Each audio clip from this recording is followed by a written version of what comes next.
c'est qu'il y a différents mondes parallèles dans ce film. Alors, je ne peux pas dire quoi que ce soit, j'ai pas envie de vous spoiler, j'ai pas envie de dire trop de détails, mais en tout cas, je vais vous lire le synopsis. Evelyn Wang est à bout. Elle ne comprend plus sa famille, son travail et croule sous les impôts. Soudain, elle se retrouve plongée dans les multiverses. Voilà, dans le multiverse, voilà, c'est marqué. Des mondes parallèles où elle explore toutes les vies qu'elle aurait pu mener. Voilà, tout est marqué dans le synopsis pour pas trop se perdre. Face à des forces obscures, elle seule peut sauver le monde, mais aussi préserver la chose la plus précieuse, sa famille. Donc voilà, les critiques sont unanimes. Un film multidimensionnel au casting en or, dingue et explosif, vertigineux, signé Première, une claque cinématographique qui fait incroyablement du bien, film actu, émouvant, drôle, immanquable, Le Parisien, un film libre, fou et généreux, le JDD, et 5 étoiles pour Mad Movie, et 5 étoiles pour Libération. Donc, et c'est un film, comme je disais, qui a raflé 7 Oscars, il me semble, aux derniers Oscars en date. Et non, c'est un film génial. C'est vraiment un film génial. Je sais pas si je peux dire si ça fait partie de mes films préférés, parce que il y a tellement de films que j'ai adoré, que je considère comme chef-d'œuvre. Ce film, est-ce que je peux le considérer comme un chef-d'œuvre? Sur certains aspects, sur la manière de maîtriser le multiverse, je dirais oui. Techniquement, oui, le film est assez impressionnant. Les effets spéciaux sont clairement et artistiquement parlant très beaux et incroyables, sans détrôner Avatar etc., sans détrôner des gros films comme ça. Je trouve que ces films sont déjà un film comme celui-là est largement, et il défonce tous les Marvel niveau effets spéciaux pour moi. Alors peut-être pas tous les Marvel, j'exagère, mais en tout cas, ce film-là défonce une bonne partie des Marvel sortis récemment, avec des 3D, de la 3D numérique dégueulasse, avec des effets spéciaux pas terribles. Là, vraiment, les effets spéciaux, les mises en scène, l'action, tout ça, l'intensité du film est maîtrisée de bout en bout. On s'ennuie pas une seule seconde avec ce film, donc c'est vraiment un très bon film de divertissement. Et derrière, il y a une très belle histoire. Voilà. Après, est-ce que c'est mon coup de cœur? J'ai pas eu le coup de cœur. Pour moi, j'ai pas eu un gros coup de cœur pour ce film, parce que j'ai vu des films largement meilleurs à ce niveau-là. Par contre, il est vrai que c'est un très bon film, un film génial, à la limite, oui, du chef-d'œuvre sur certains aspects, comme je disais, techniquement parlant, c'est très beau. Après, le scénario reste assez simpliste, même s'il y a eu quand même des moments où je me suis senti un petit peu perdu. Je comprenais pas tout du film, mais c'est pour cela qu'il va falloir que je le regarde une deuxième fois avant que je revienne sur certains détails, certaines choses du film où je m'en suis pas rendu compte. Donc c'est un film vraiment, c'est un peu fourre-tout, c'est très fourre-tout, il y a beaucoup de détails, il y a beaucoup de choses. Mais parfois, il y en a un petit peu trop. Et je trouve qu'il y a un petit peu... Le film dure 2h19. Et j'avais l'impression que le film durait une éternité. Parce qu'il y a eu des moments où c'était un peu long. Enfin, pour comprendre, c'était un peu... fois ça partait dans tous les sens que des fois j'avais du mal à comprendre. Mais pourquoi, voilà, les retournements de situation. Enfin, il y a différentes façons de voir le film, mais vraiment, il faudrait que je me le regarde deux fois, voire trois fois avant de bien comprendre le film. Après, chacun il va de sa propre avis, sa propre théorie du film. En tout cas, ce film, il défend sa race, comme on dit. Voilà, donc ça c'était le premier film que j'ai acheté et que j'ai regardé en premier, où je vous donne mon avis global. Voilà. Le deuxième film, il s'agit de, pareil, un film assez disjoncté aussi, bien disjoncté aussi.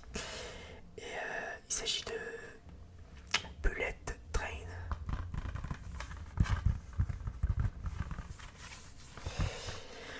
Bullet Train avec Brad Pitt et d'autres acteurs, actrices connus.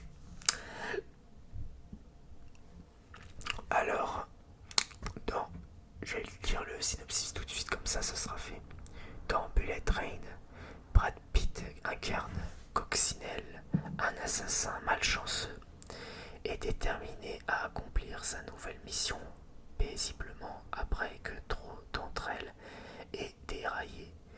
Mais le destin en a décidé autrement. Il embarque dans le train le plus rapide du monde, aux côtés de l'adversaire redoutable qui ont tous un point commun, mais dont les intérêts divergent radicalement. Il doit alors tenter par tous les moyens de descendre du train.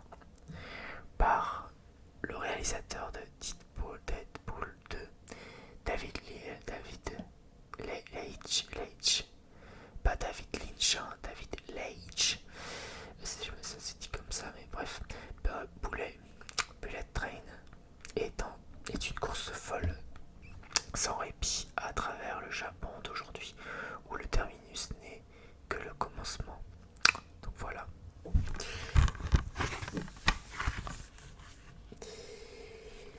Désolé pour la lumière, je crois que c'est un peu trop... je suis trop à contre-jour. La caméra. J'espère que ça va pas être trop violent.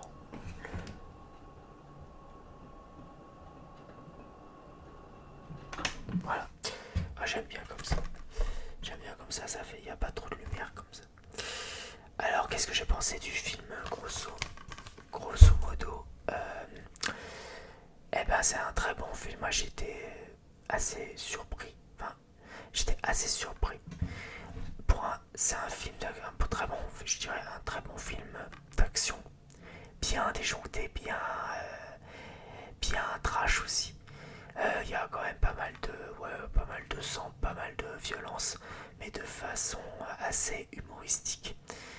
C'est vraiment assez loufoque, délirant. C'est franchement, pareil, c'est un film où on s'ennuie pas. Il y a différentes comment dire, il y a différentes situations complètement fous. Enfin voilà, situations complètement folles, pardon. C'est vraiment, non mais, que dire, je me suis bien amusé, j'ai bien rigolé avec ce film. Pareil, un film qu'on s'ennuie pas, ça bouge dans tous les sens. En fait, c'est voilà, comme on dirait dans le synopsis, vous suivez, il y a plusieurs assassins, en gros, il y a plusieurs assassins dans le train. Et ils se rencontrent, et il y a des altercations, il y a des interactions entre tous ces personnages-là, dont ils ont qu'un seul but, c'est de... Voilà, je ne dirai pas plus, je ne veux pas spoiler. En tout cas, le scénario est assez simple. En gros, c'est des assassins qui se croisent dans le même train, tout simplement, pour un seule et unique mission, pardon. Ah, j'ai eu du mal. C'est la fin de la journée, c'est le début de soirée, je reviens du boulot, c'est toujours assez compliqué de filmer à la hâte avec mes petits yeux un peu fatigués. Donc en gros, tous ces assassins ont une seule et même mission, mais pas dans les mêmes circonstances et pas pour les mêmes raisons. Et, et ça crée un cocktail explosif en fait, tout simplement dans le train. c'est complètement fou. Voilà, je dirais ce film c'est un fou furieux ce film. Voilà. Et, et encore une fois, Brad Pitt, toujours magistral dans ses rôles. Hein. Je l'ai trouvé super, moi je l'ai trouvé très marrant, très touchant dans ce film-là. Et puis les autres acteurs et actrices que je connais moins, ils jouent super bien aussi. Enfin, ils sont très marrants aussi. Voilà. Tout ça. Bon bah voilà. Cela dit, je dirais pas, c'est moins bien que le film que je vous ai montré précédemment. C'est moins bien, mais ça reste un film, un très bon divertissement tout simplement. Un très bon film d'action, bien où vous risquerez pas de vous ennuyer. Donc voilà, Bullet Train. Maintenant on va enchaîner tout de suite l'autre film. Alors, c'est un film de... Tiens d'ailleurs, j'ai toujours pas dit, j'ai pas dit le réalisateur de Bullet Train. Ah si, je l'ai dit. C'était marqué dans le synopsis, ouais c'est vrai. Donc c'est bon. Un petit tapping, ça a fait toujours du bien. Un bon petit tapping. Alors l'autre film, troisième film que j'ai regardé, pardon, pour le coup sur le micro. Il s'agit de Last Night in Soho. Alors, c'est un thriller. Ce thriller psychologique réalisé par Edgar Wing met en scène l'histoire de Héloïse, une jeune femme passionnée de mode et de design qui parvient mystérieusement à retourner dans les années 60. Elle y rencontre alors son idole Sandy. Euh, D'ailleurs, le nom de l'actrice qui joue le rôle d'Héloïse, c'est Thomasin Mike Kenzie. Je sais pas si je l'ai bien prononcé. Et donc c'est elle qui incarne la jeune femme passionnée de mode. Et elle retourne dans les années 60. Elle y rencontre alors son idole Sandy. Voilà, Sandy, incarnée par Anya Taylor-Joy, une éblouissante jeune star montante. Mais le Londres des années 60 n'est pas ce qu'il paraît. Le temps semble se désagréger, entraînant de sombres répercussions. Et c'est marqué en critique un thriller psychologique et féministe à l'esthétisme soigné. Donc il s'agit Last Night in Soho. Eh ben j'étais surpris par ce film. Car je n'y attendais rien de ce film. Je l'ai vu en ça fait partie de ces films que j'ai vus en promotion à Cultura. C'est à Cultura que j'ai acheté mes Blu-ray dernièrement. Et j'étais surpris, voilà, par ce film. C'est un bon thriller. Vraiment, au début je m'attendais à un film un peu, vous savez, un film d'enquête, film d'action, un peu fantastique. Je m'attendais à un film fantastique, voire un peu horreur, voilà. Je m'attendais un petit peu à ce genre de film et finalement, non, c'est pas un film d'horreur, c'est pas un film fantastique du moins. Il y a un côté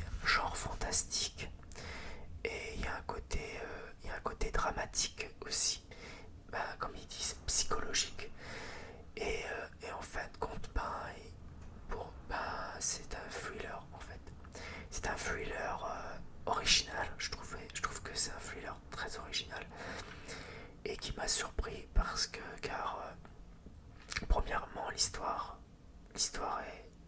est fascinante. L'histoire d'une fille, d'une jeune femme moderne de nos jours qui se retrouve dans les années 60 pour découvrir un mystère resté secret depuis les années 60. Et sans vous spoiler, en gros, il y a c'est bouleversant en fait. La fin, elle est bouleversante tout simplement. J'ai trouvé la fin vraiment bouleversante et très intéressante. Parce qu'on voit un peu le... c'est là qu'on voit le... Tout... on voit enfin... on connaît ce qui s'est passé en fait. Donc c'est une révélation. En gros, la fin est une révélation. On ne s'y attend pas en fait. C'est inattendu en fait. Et je trouve que l'idée de base de ce film est très passionnante, intéressante. Donc cette proposition, parce que des thrillers, déjà j'en lis pas. Enfin, des thrillers, il y en a beaucoup dans les livres et tout. Moi j'en lis. Moi qui n'ai pas un très grand lecteur de thrillers ou policiers, polar, tout ça. Moi je suis pas friand de ce genre-là, mais par contre ce film m'a surpris et fait partie des films qui m'a une des bonnes surprises, de bonnes surprises de ce début d'année, voilà, de ce début d'année 2023. Même si le film il est sorti en 2021, ça fait il y a 2 années, c'était sorti il y a 2 ans. Donc franchement, c'est un film qui est sorti en 2021, donc c'est un film encore très récent. Franchement, non, j'étais vraiment surpris par ce film. Je suis rentré dedans direct, quoi. Voilà, j'étais scotché. Les actrices jouent très bien et les autres acteurs aussi. Franchement, on est dedans, enfin, on se plonge dans l'univers de Last Night in Soho facilement, quoi. On s'attend à quelque chose de fantastique. Après, c'est vrai qu'il y a un petit côté fantastique, mais ça reste un thriller malgré tout. Et donc voilà, donc c'est une bonne petite surprise ce film. Il est vraiment, si vous aimez les thrillers, je vous le conseille. Je vous le conseille vraiment si vous aimez vraiment ce genre de film. Les thrillers, tout ça, les trucs d'enquête, les polars, tout ça, enfin, avec un côté dramatique, fantastique, tout ça, et psychologiquement parlant, et ben ce film est susceptible de vous plaire, quoi. Moi en tout cas, ça a été une bonne surprise pour ce film. Voilà. Des fois, j'ai du mal à trouver les mots juste pour décrire ce film, tellement il m'a surpris. Après, évidemment, il m'a moins diverti. Ce film-là m'a moins diverti que Bullet Train et Everything, Everywhere, All at Once. Voilà. Bon, maintenant passons à la suite. Il s'agit là cette fois d'un film français qui est pareil sorti récemment. Il s'agit d'un petit film à petit budget, hein, mais un bon petit film français qui est dans le genre comédie, je dirais comédie dramatique, et encore je pense plus à une comédie que dramatique. Il s'agit de Ténor avec MB14 et Michel Larocque. Alors Ténor, c'est l'histoire d'Antoine, jeune banlieusard parisien, suit des études de comptabilité sans grande conviction, partageant son temps entre les battles de rap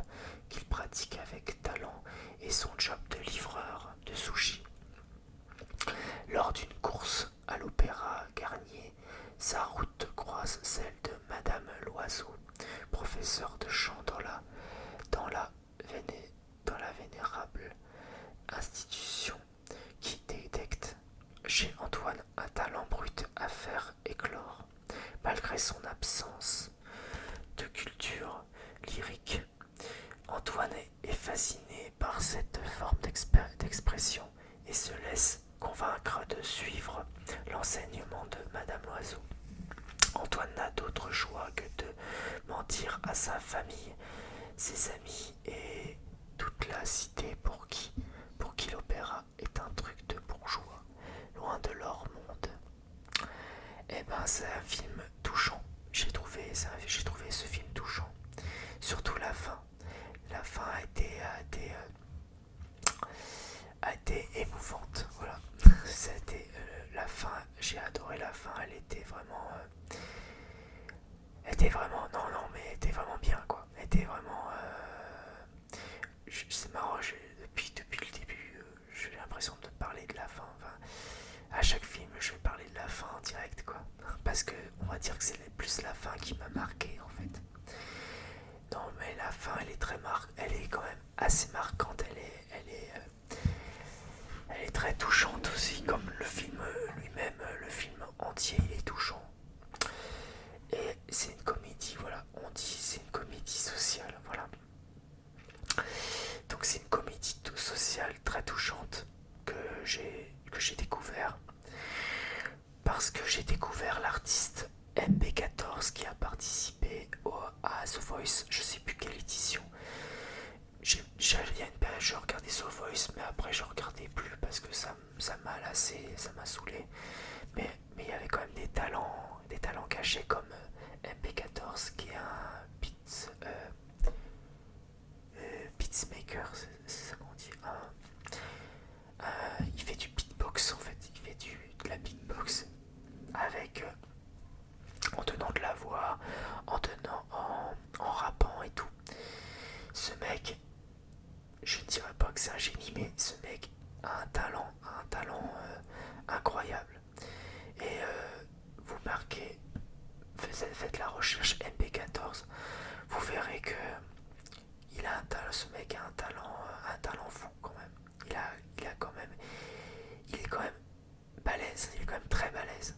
Parce que savoir rapper, savoir faire du rap, savoir faire de la composition, des remixes, savoir faire des beatbox et en plus de donner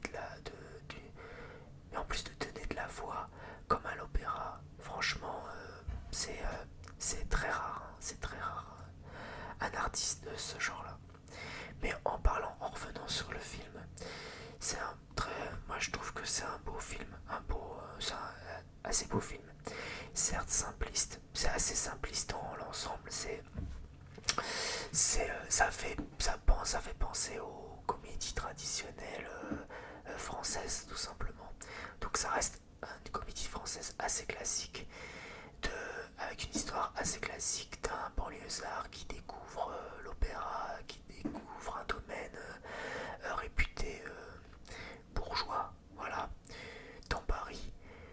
Donc ça reste assez parisien comme film, mais j'ai quand même bien aimé comme je trouve que ce genre de comédie sociale change un peu de ce qu'on nous pond actuellement.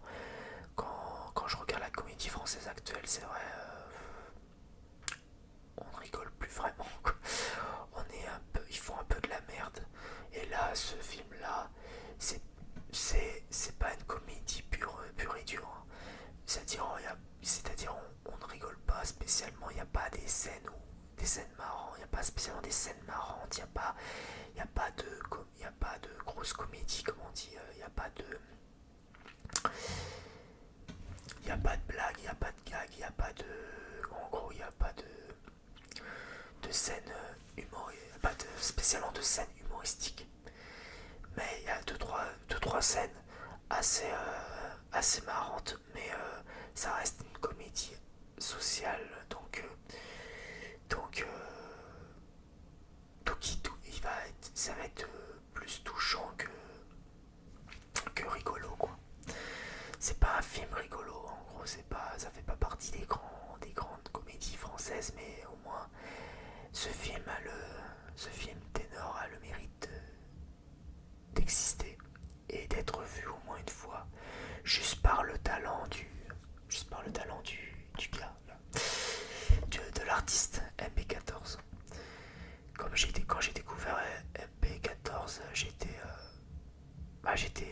j'étais sur le cul quoi. J'ai dit oh putain, il y a du potentiel, il y a, il y a- il y a un talent à explorer quoi.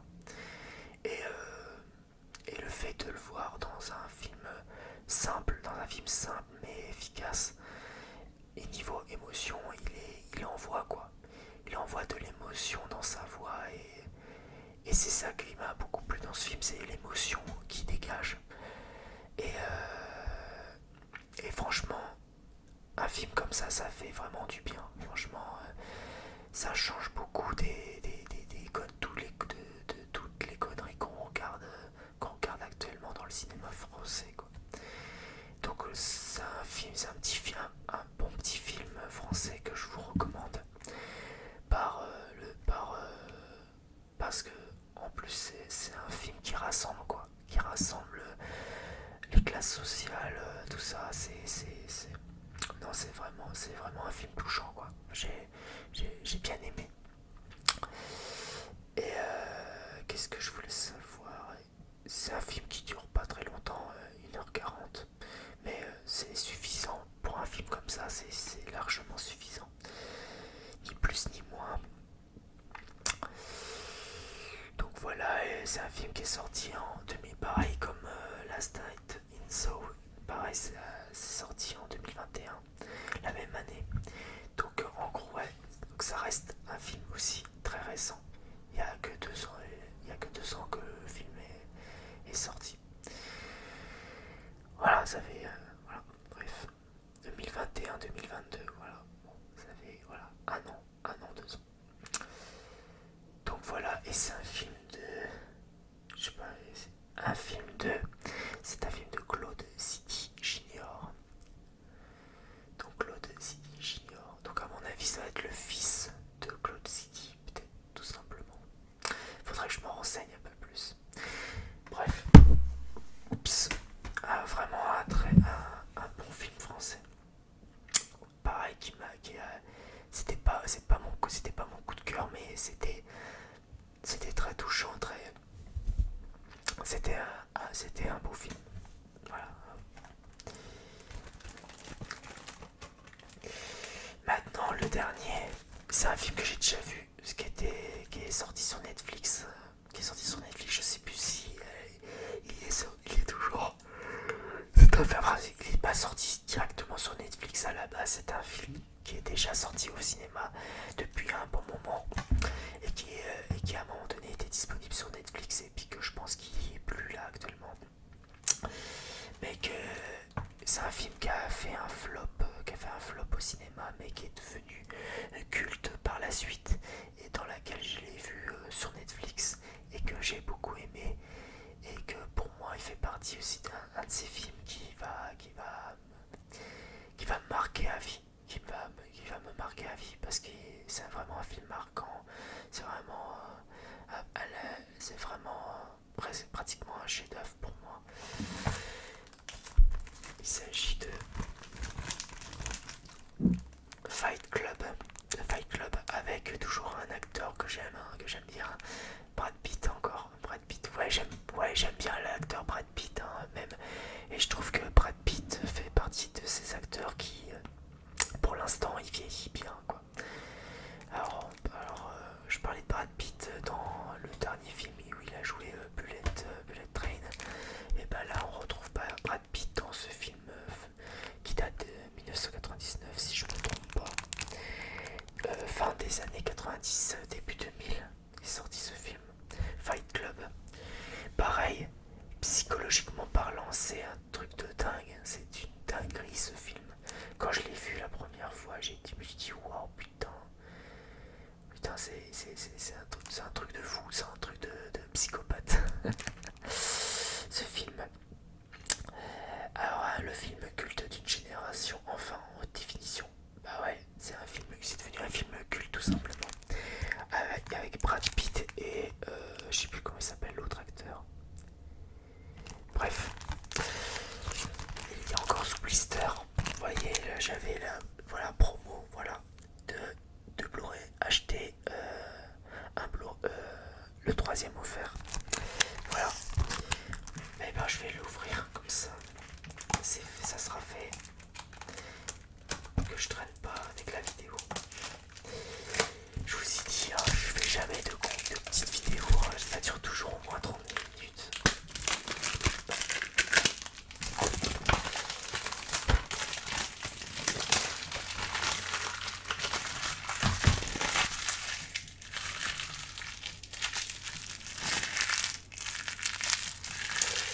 Allez à poubelle. Ah bah loupé. Loupé, c'est parti. Parti à côté. Alors, Fight Club. Un insomniaque dépressif au bord de la rupture. Edward Norton. L'autre acteur s'appelle Edward Norton. Se lie d'amitié avec un vendeur de savon charismatique à la philosophie tordue et anarchiste. Brad Pitt. Ensemble, ils créent un club de combat clandestin qui attire de nombreux adeptes en quête de défoulement. Il y a mon chat qui joue avec le plastique que j'ai fait tomber. En quête de déroulement, en quête de défoulement, pardon. Règle numéro 1, ne pas parler de Fight Club. Règle numéro 2, ne pas parler. Enfin. Du Fight Club. Bah oui, 2 fois, ça fait 2 fois. Règle numéro 1, ne pas parler du Fight Club. Règle numéro 2, ne pas parler du Fight Club, tout simplement. Le chef-d'œuvre de David Lynch. Pas David Lynch, ça c'est un autre David.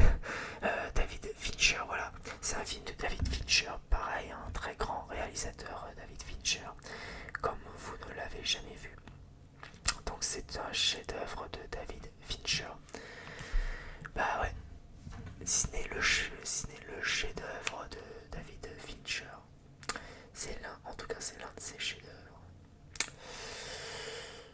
Ouais.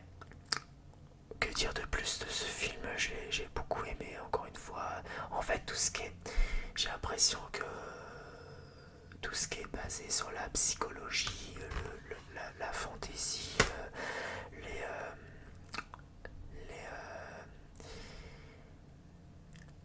les drames, tout ça, enfin le côté émotionnel, psychique dans les films, ça m'intéresse de plus en plus. Tout ce qui est basé sur la psychologie, tout ça, ça m'intéresse de plus en plus, ce genre de film là. Et Fight Club en fait partie des classiques de ce genre là, quoi. Donc voilà, il faudrait que je le regarde une deuxième fois pour que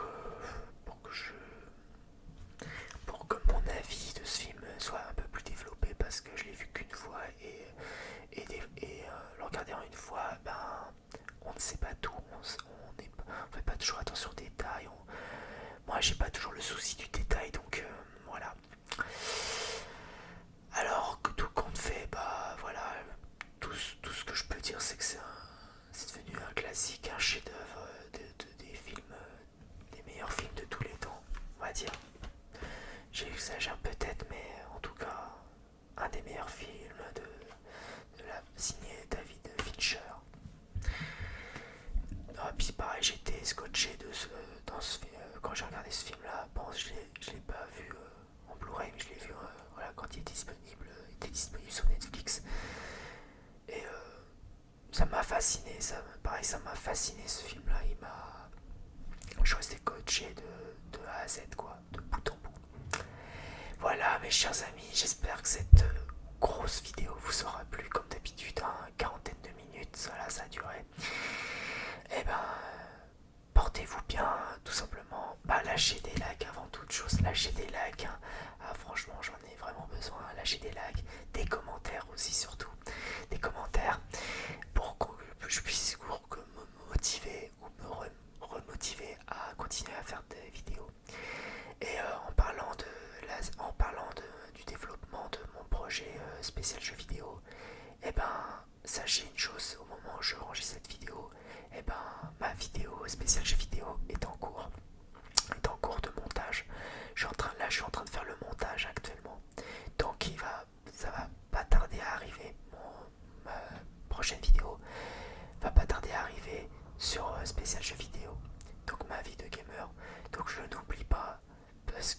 cours, justement, c'est en cours de montage.